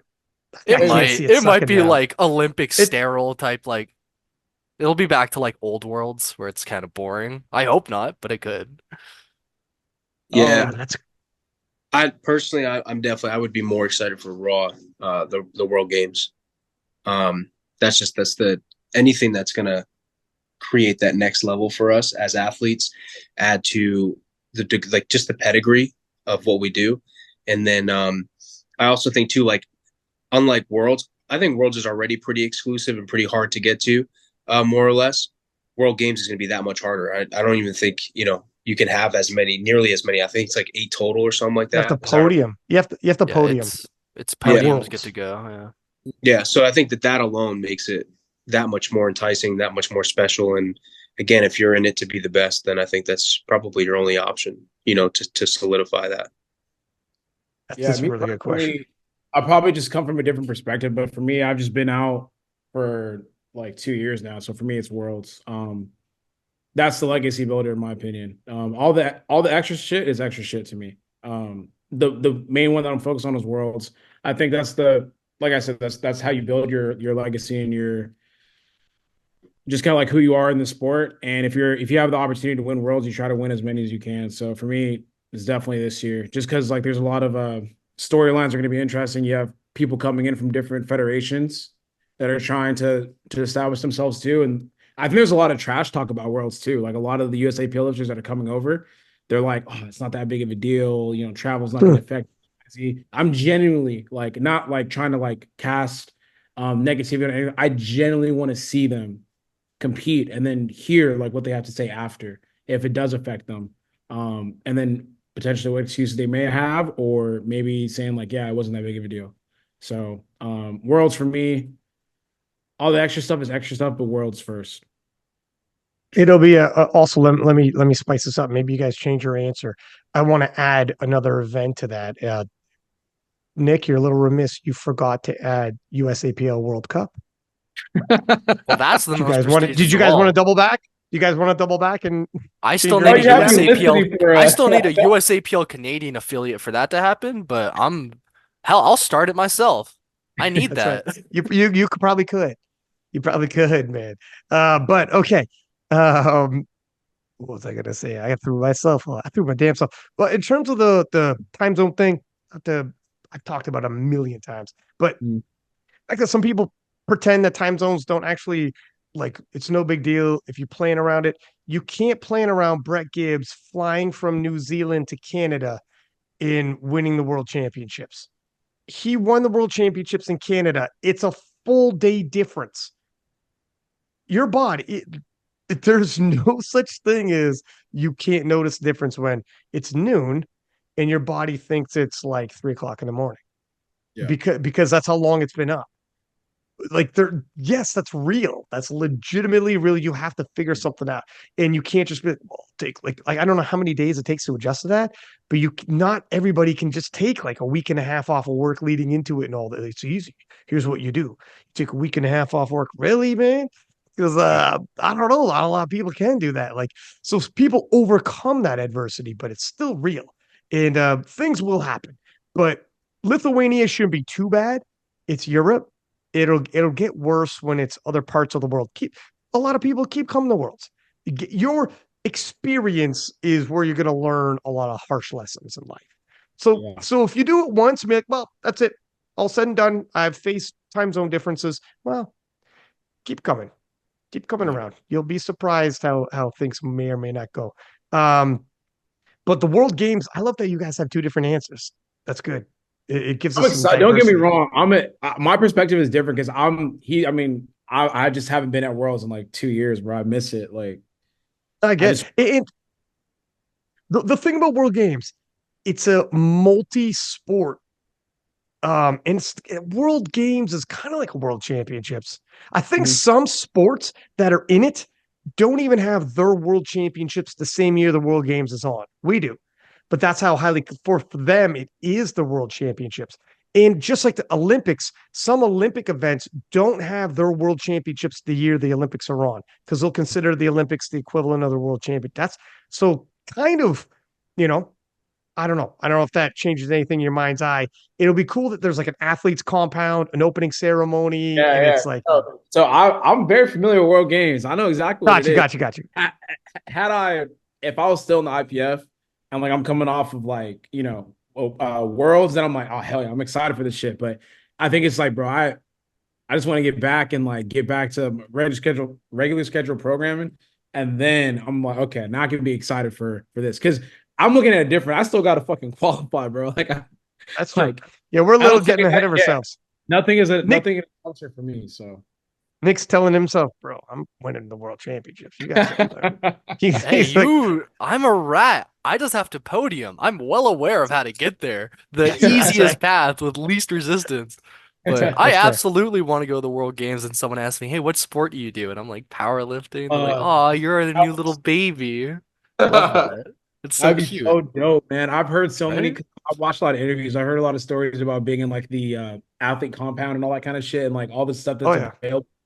and like all the companies that are in there. I'm more so looking at like the business opportunities and just being able to brush shoulders with like high level athletes, pick their brains. Like I'm excited for that. So And the content like Gavin's can do this too, but the content creation you guys are going to do, leading into like you go to Sheffield, you go to World Games, you go to Worlds, like that's like those episodes leading into the episode of and then afterwards of like those three events is going to be crazy. yeah. Sheffield, World Games, Worlds, like obviously you guys all got to do that. Like I'm not, but you know, I'm gonna anyway. start a road to World Games series and then just never even qualify for Worlds in the first place. I'm gonna lose Westerns. You go. I didn't make the Canadian national team this year, but that road to that road to Worlds is 2028 or whatever the fuck it the I next was one. gonna outlast It's in everybody. four. It's You guys are already 4-year talking cycle. about your end game plans. That's right. I'm younger than you guys. This is a long game. All right, but that was a good question, Nick. Well done, sir. News story of the year, guys. What do you think the news story? Well, I don't have a lot. Then I'll get into the questions for 2024 and we'll wrap up. You guys have been amazing. Give me tons of time. What do you guys thought the news story of the year was for 2023? This is a tough question. Not event of the year or anything, but like a news story. I'll go first. I'll say for me, it is the USAPL crossovers. The amount of and the big names. For me, I mean, you look at the big names that are impactful names like Bob Matthews to the 120s, Petrie to the 93s, Perk to the 74s. I just seen Morgan Garcia, I confirmed. He's going in the 66s and he did a qualifying total 700 kilos, the world record 710. Like these are USAPL people who are immediately impactful, immediately world champion threats, immediately in there. If there's anyone in there that I forgot, forgive me, I didn't write all the names down, but you get the point. For me, the news story of the year is, hey guys, we're kind of back to what it was before the split in terms of what we're going to see at Worlds. We're kind of right back. There's a couple people who aren't, but like in terms of the people who are going to end up at Worlds, here we are. Let's see. They're all threats. I mean, yeah, I think especially because it happened last year, right? The USAPL exodus from the IPF. That was last year, right? Or was it 2 years ago? No, it was like 2 years ago.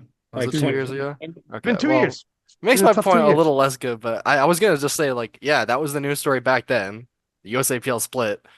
So yeah, Yes. it's just now that it's back to, the IPF. Yeah, Let it's me also a perfect segue into 2024, right? Because it happened just at the end of 2023. So and like looking ahead, trying to decipher what's the most stacked class with all the people I just named. Like the 93s are all clustered all around the same total. 66 is same total. Like some of these guys are all same total.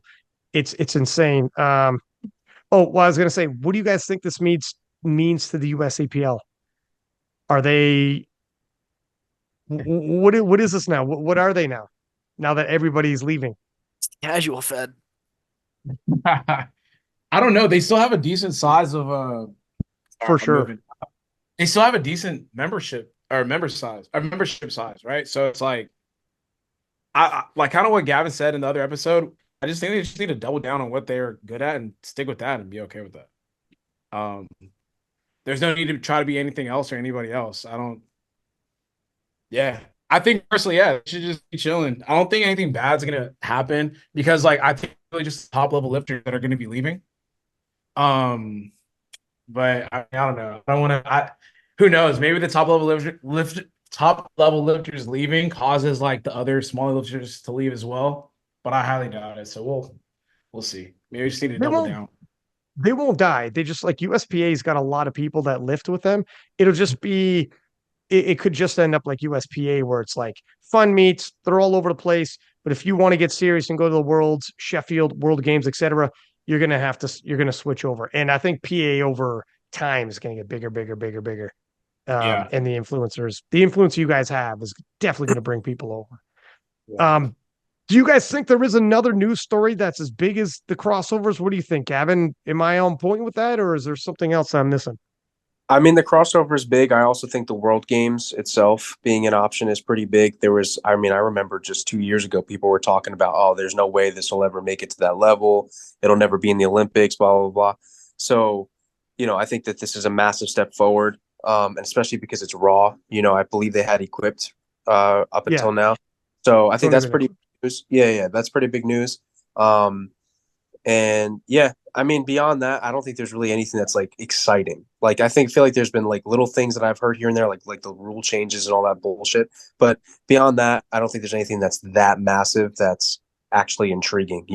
What would be interesting though is if like a lot of these guys that come over from the USAPL compete in IPF and they get their shit wrecked and then they fucking go back.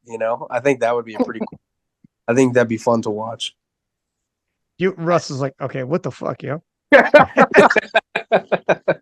I think honestly, I mean, going back to it too, I think the Taylor and that storyline in general is just still pretty crazy because of who Taylor was. Like he was the best powerlifter in the IPF, and for him to kind of go out like that, or just like have a new champion in that weight class to me is another big news story. Fair enough. Yeah. I mean, yeah, it's a tough one for me because when I say USAPL crossovers, we got everybody from like yourself even in there. Like this is pretty big. But yeah, it's going to be an exciting time. We'll see what happens moving forward in 2024, which I have some questions for you fellas. Okay. 2024. Jesus Oliveras, the IPF world record that Jesus holds is 1152.5. 1,152.5 kilos. That is the biggest untested or tested period. Can he do 1182.5 at Sheffield, bumping his total 30 kilos to take the biggest record untested, even in wraps? Why not? Yes. 30 kilos. Yes. Yeah. It's only 30 kilos, honestly. How about this? Ray Williams, biggest squat to date, 490 kilos. Jesus, 470 kilos. Will he take that Ray Williams squat record? I don't know about that one, but yeah, I don't know about that one. I want to I say don't why think not crazy. again, but it's just boring. I don't know. I I'll go with Russ. Yeah, no. I don't think he'll do it at this Sheffield, but I definitely think it will get done. Yeah, it'll get In done. 2024? Yeah, I don't know about that one. I don't know about 2024, but yeah. But Yeah, you 'cause know what the it- thing about Jesus though? Every time I see him lift, he makes all the lifts look easy. Like you can tell it's heavy, but it moves really fast. So like even his squats, like he'll dunk it and it'll look hard on the descent, but then on the ascent, it's easy. It's like he smokes it. So I don't really know what's like hard for him. I don't know if he's just been like saving it up and this has just been his plan all along. And he's just gonna like go crazy and total like 1,200 kg at Sheffield. I have no idea, but everything always looks easy when he lifts. Next question, fellas. Of these USAPL crossovers, Russ, Petrie, Bob, Ashton, Perk. That's Russ, Petrie, Bob, Ashton, Perk. 5. How many, not who, but how many will be world champions in 2024? 2. 2. 2. I have to Nick. think more. You guys explain your points. I gotta think. I'll read I'll say the names again, and I'll give you a little just to help you along, Nick, and the listeners. Russ returning 83, dominant 83. Petrie, super hot 93 kilo division, hasn't competed at this level in this type of comp, but has big numbers behind him. But the 93s super duper stacked. Bob moving into the 120s. Rondell will not make it to this Worlds. Keep that in mind. Very important. So Bob will be met with, Tony Cliff. Big Dev will be there at the American Nats. He's announced. Ashton in the 105s as Anatoly, but Ashton's got a big total lead on him. And Ashton competed in South Korea. So he went across the world and battled Keenan. So he's battled at the other side of the world. And then there's Perk. And Perk, you already know about the 74s. So Russ, Petrie, Bob, Ashton, Perk. 5 of them. I think I was gonna say 3 to be funny. I think it's 4 because I 3 would be funny because I'm gonna beat Russ. Blah blah blah. I think it's 4, right? I don't know how you guys got to 2. That's more so where I was like, who you guys? Because I don't Wait, think that Brandon Petrie is gonna win. I think the rest are, right? yeah. So I'll explain my point. Like I mean, for me, I've been there, and I just think that once I come back and I do what I need to do, everything should be fine. Perk is just so far ahead. It's just kind of, I don't know, it's just kind of hard to like fathom him dropping like 40, 50 kilos and making it a competition, or anyone like picking up 40 or 50 kilos and making it a competition. The other names, they just haven't been there. And typically I'm not trying to be like, I'm trying to be as like subjective as possible or objective or whatever. When you look at a lot of their meet breakdowns, there's just a lot of excuses, not very clean performances. A lot of times, like you could bet on them missing lifts, and you can't really do that on the IPF stage. And they have competitors too. Like there's people that could put a little pressure on them, and if you miss lifts on that stage, like you'll pay for it. Like it's not like the USAPL where you could just go 6 for 9, 7 for 9 and be okay. So that's the thing. Just gotta see it. I gotta see it. That's why I just don't say like, oh, like you have a bigger total, you're gonna win. So that's why I'm like, I just personally think that it's gonna be 2 out of those names, and then the rest is gonna be like, we gonna have to see. I'm just not gonna give it to you. And just to confirm, that's Perkins and you. Yeah. Be really funny if it wasn't Perkins and It'd be hilarious if Russ goes, no, that's Perk and Bob. What the fuck? The other ones, yeah. I mean, like, yeah, like I said, bro, like, you know, gotta prove it, man. Gotta prove it. Gavin, I'm gonna assume you're also going Perkins, Russ. Well, I'm going Russ, and I'm actually gonna go Ashton. So I'm a massive Anatoly fan, like massive Anatoly fan. Um, but I also am a massive Ashton fan. Like he was similar to like when I was getting into powerlifting, and Russ was like one of the people that had brought me into sport through his content and stuff. Ashton was also like, I had never put an athlete on a pedestal, but Ashton, like I specifically followed him. This was way before I ever really knew him, was competing. I specifically followed him just so he could show me what was possible, So like I remember at that time, like that's just ingrained in me. So I have I just want to see him be really successful in the IPF. So I think that Anatoly will be very, very strong competition for him. But I do think that if Ashton can pull it all together, I know he's always hurt, but if he can just pull it together, I think he has the arguably the strongest chance to do it, only because he's been so strong for so long. So like with Perk, 100%. Do I believe he can do it? Absolutely, 100%. Do I think that there would even be much of a contest if he pulls together? Yes, but it was only this year that he really broke out. Are you betting on Atwood then? Is that what it is? Probably. So okay. So here's the thing. I If I had to tell somebody right now, like who I think was going to win, I would honestly tell you it's 50-50. Like that I would not bet on that match, only because I know that if Taylor can pull it together, which he has been able to in the past, then I don't think he's only capable of, let's say, like an 840. I think he could go beyond. The problem is the probability of it, right? So, but I also know that when you have these like big breakthrough performances and you make these strength gains like Perk did, it's very hard to sustain that, especially when you have aches and pains. And we all have aches and pains. We don't talk about it, but we all go into the gym with something. So all it can take is just one session or too many sessions with too much fatigue to push that over the edge. And so I'm not saying that things will kind of, he'll lose 20, 30 kilos on his total, but I do think that it could end up being a little bit more even than we think it's going to be at nationals. But that said, yes, I definitely do think that Perk is in. He's probably the favorite, obviously, in that situation. But yeah, my two is Russ and Ashton. With All Perk, right. yeah. Last Go thing, ahead, like, Mike. Go ahead. yeah, Yeah. with Perk, his training is so sub max. Like I don't think I've ever seen him really struggle. I mean, like I don't really follow him, but every time I see his posts, like repost him on King of Lifts, he'll be hitting like PRs, but it's like RP 7.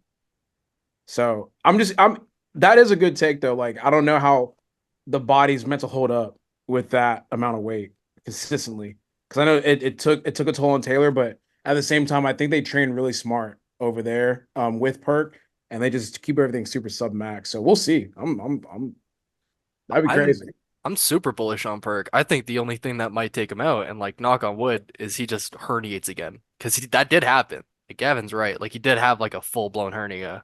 But other than that, I can't see Perk not taking it. If he shows up, he's winning. It's yeah, the toughest pathway for sure is Petrie. The 93s of those gentlemen, Petrie's got the toughest pathway for sure. He's walking into a firefight from so many angles. They're 93s from everywhere. In his own nation, getting out of US, he's got obviously Gavin and Kaiko. And then if he gets the world, so that's one leg. And this is a double leg now. And if some of these gentlemen it's not as stiff to get there. And if he gets the worlds, I mean, you got like Gustav Emil and all those other fellas that are already going to be there waiting for him. So yeah, it'll be tough. We'll see what the heck happens. Or another 93 too. No, it could be two 93s going to worlds Yeah, the from one US. I would say to that Petrie can use to his advantage, which like I don't know if it's that much of an advantage, but I feel like it could be, is Nationals is after Sheffield, right? And so if you look at the qualifications and stuff, you basically just have to have the highest total, you know? So like he would know what the total he needs to beat is, going into Nationals, which could play to his hand or it couldn't, who knows? I mean, it really just kind of depends on what that number ends up being. But it's tough. Also, too, like, I think from a travel perspective, I mean, I don't know where Nationals is, but I mean, obviously it's going to be in the States. So I think overall the experience will be pretty similar to what he's used to, which is good for him. And obviously he is very strong. I think he's worked on probably a bunch of things that like no different than any of us. We've got things that we need to tweak or we need to change, and he's going to make those changes. But yeah, I mean, he's got some pretty heavy competition, and none of us are just going to give it to anyone. All of us want what's ours, so it's just what it is. But the benefit, I will say, is that he's going to know the total he needs to beat, before he gets there. There's definitely a benefit. But you could do both Sheffield and PA Nats. Henna did Euros, turned around 2 weeks later, and just like went at the world record and just missed it on a down up on his last deadlift that he locked out. Penna competes like every 3 weeks. But it's crazy. Yeah, Penna's abnormal though. That's weird. I don't know how he does. That's for sure. That's all the Frenchmen though. Yeah, I they're all think the whole crazy. French team does that. Yeah. I don't know how they be doing that. It's crazy. But who knows? What's the spread between Sheffield and Nats? 6 weeks. I mean, it's not put it this way. If you didn't do what you thought you wanted at Sheffield and you're vulnerable, you could show up and be like, fuck it, whatever. If I don't do great at Nats, what does it matter? I can't stand on Sheffield. I don't feel good on it. Like that's a possibility for anybody there who's like, you know what? Fuck it. I'll go to PA Nats if I think I have to. And if my PA Nats is lower, I still got my Sheffield. It's like money in the bank. I bought that insurance. I could do both and just whatever. Maybe have an amazing day. Like Jurens had a terrible Worlds, turn around the silent worker, and had the second best meet of his life. And it was like 4 weeks later. And he didn't train. He said, I just didn't even train. I showed up. Let's see what happens. And his total jumped up like 35 kilos again. All I'm saying is it's a possibility to keep in the back pocket. Like I might just turn around, do both, and fuck it. Sheffield's money in the bank buying insurance. And then, Yeah. Yeah. I don't know. Not bad. I mean, I don't know. No, it depends on the situations. 93s is super duper close. Okay. Which division in 2024 is going to be the hottest? It is the hottest coming into it right now? 93s for me that I'm watching. Wait. 93s are always stacked. Yeah, 93s. Yeah, 93s. What is Ashton again? He's going to 105. go 105 against Anatoly, but it's Ashton and Anatoly though. There's a Yeah, it's those two. I'm trying to debate like what's a like do I just want to see that matchup or do I want to see like the gauntlet of the 93s?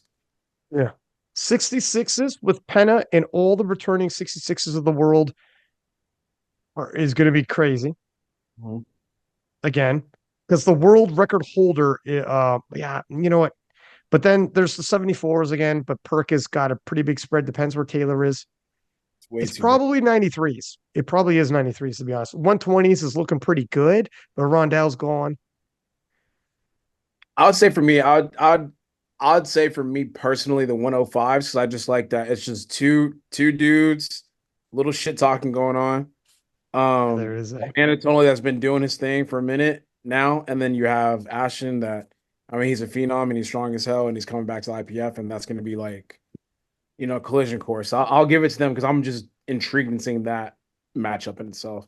But 93s is the most stacked for sure. What do you think, Gavin?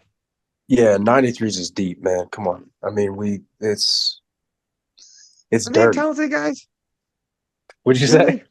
Do they have talented guys in 93s?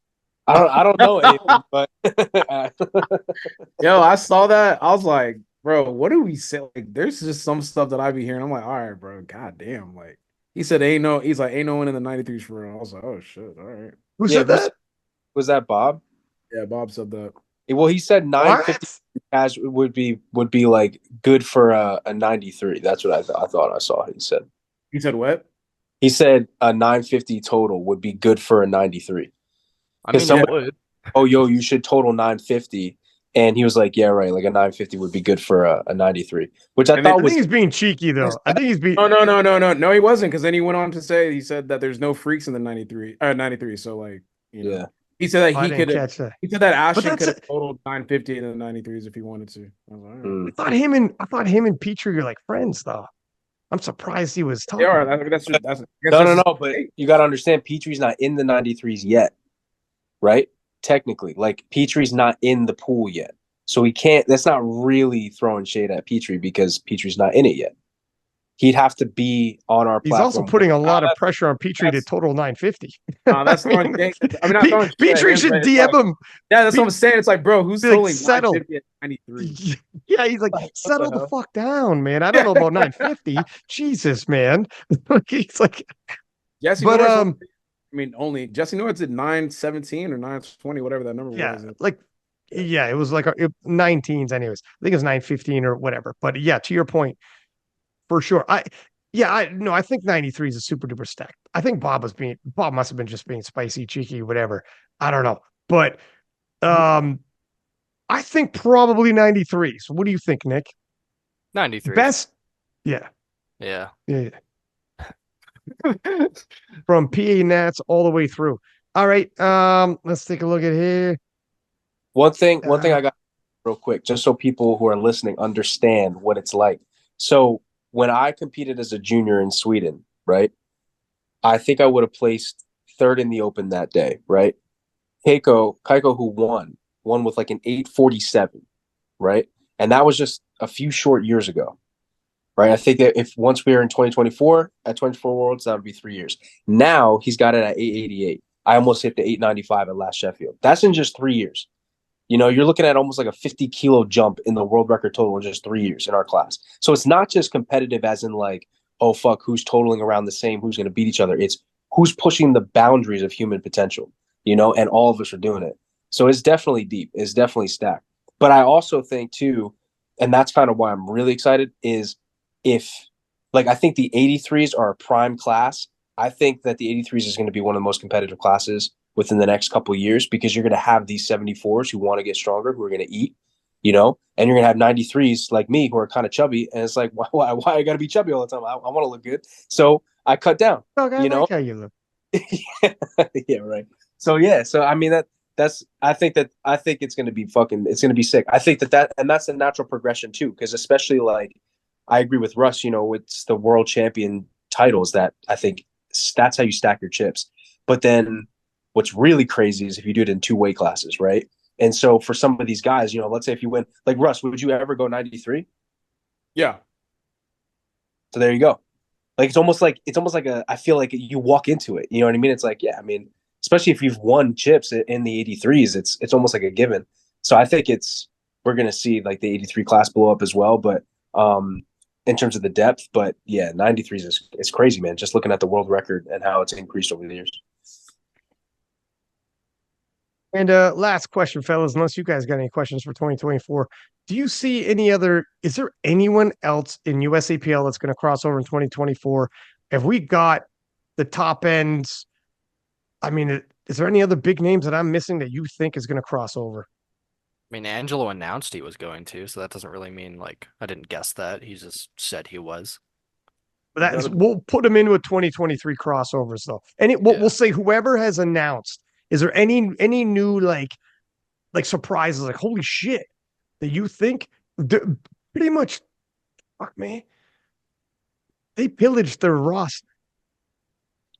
I definitely I have heard. I'm not really in like group chats or anything like that. I don't really know, but I have heard that there are at least two different athletes who are well known that might make the run for USVI. USVI. Yeah. So that, and they're like super well known, so like that could be a thing. But honestly, dude, like I don't even know that many people in the USAPL, so I don't know. Trying to think of like any of the big names, quote unquote, that would move over from the USAPL that haven't already.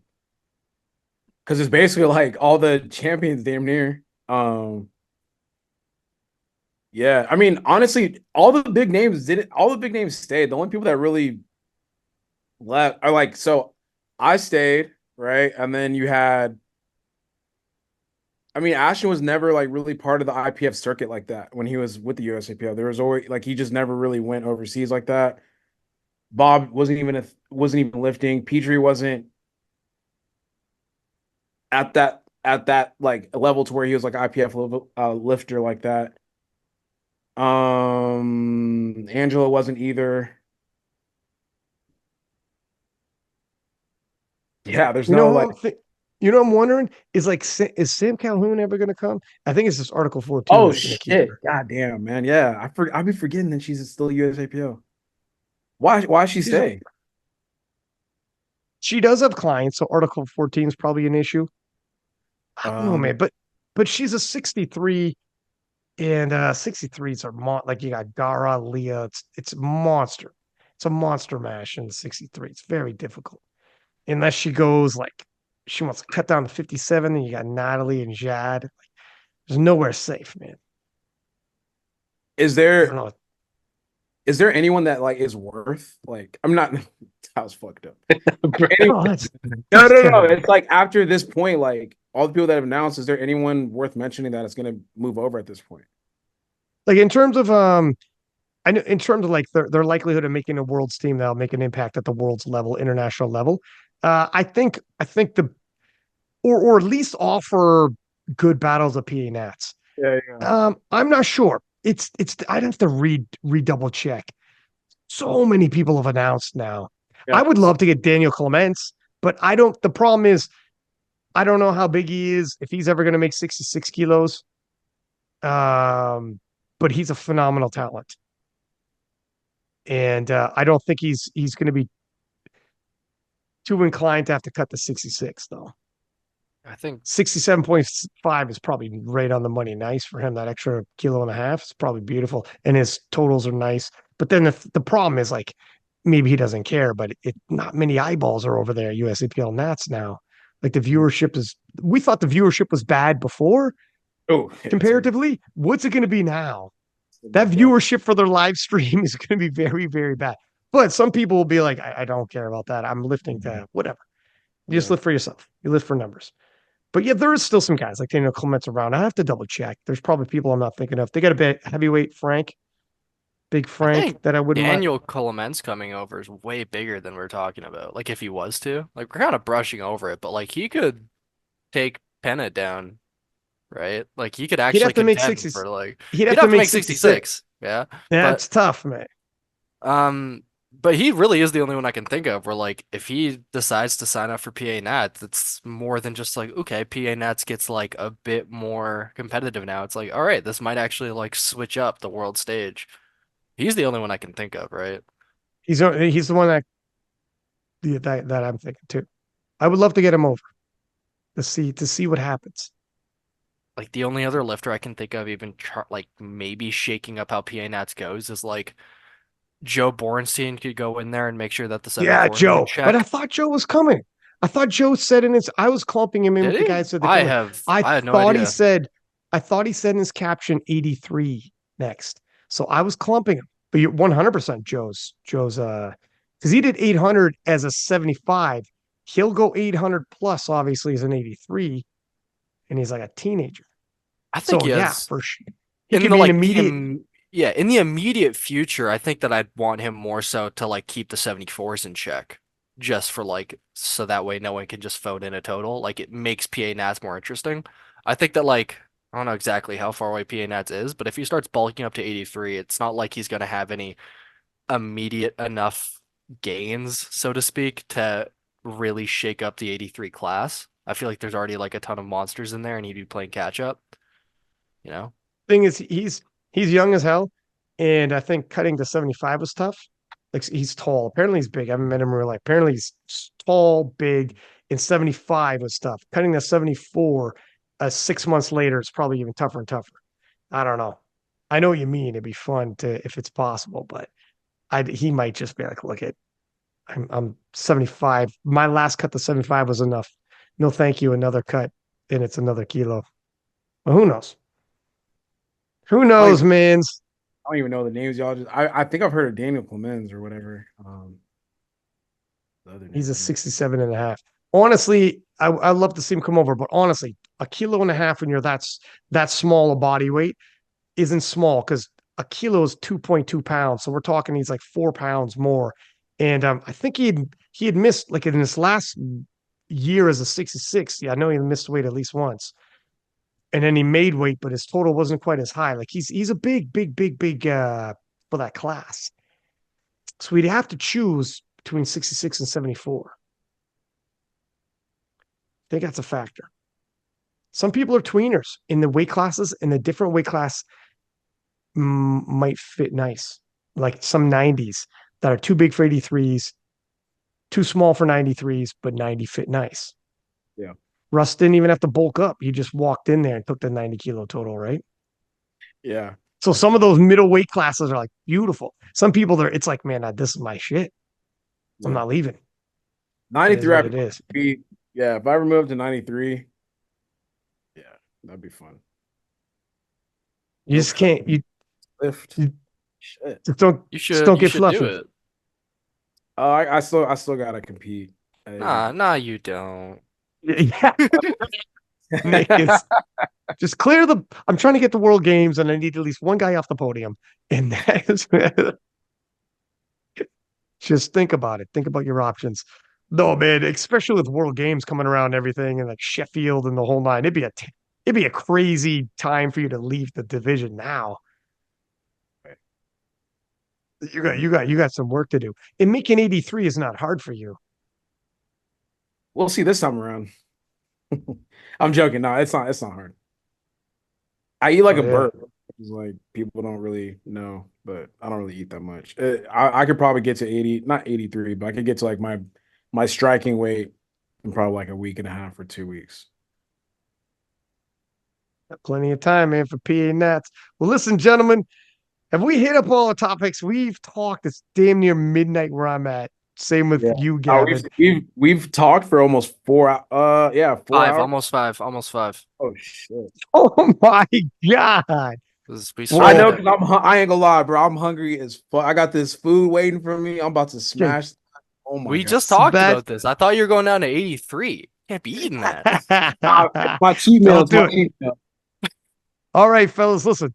I super duper appreciate you guys jumping on here. Give me 5 hours of your time, 2 killer episodes.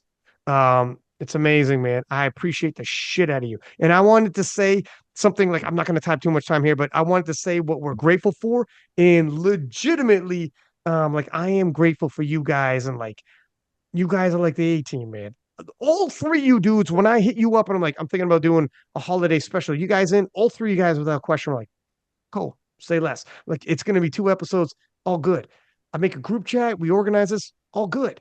Like you guys, I friggin' it, I don't take it for granted, is what I'm trying to say. And I'm glad um I got this opportunity to meet you guys like the World Championships PA. When I come to Houston, I see you, Russ. See you, Nick, at like Junior Worlds. I'll see you at Westerns and Gavin and all of our adventures that we've been in. Super grateful that I got to meet you guys like I have. And you guys have been on here like several times this freaking year on the podcast, and it's always killer. So, anyways, Thank you, we'll man. Appreciate you. we'll see Yeah. each other again. Appreciate you, Yes, man. sir. Y'all have a good one. All right, Have a good fellas. one. Until Merry next Christmas. time. Oh, wait, no, that was last episode. My Happy bad. holidays. Happy holidays. Yeah, no, it's late now. And we're out. All All right, see you.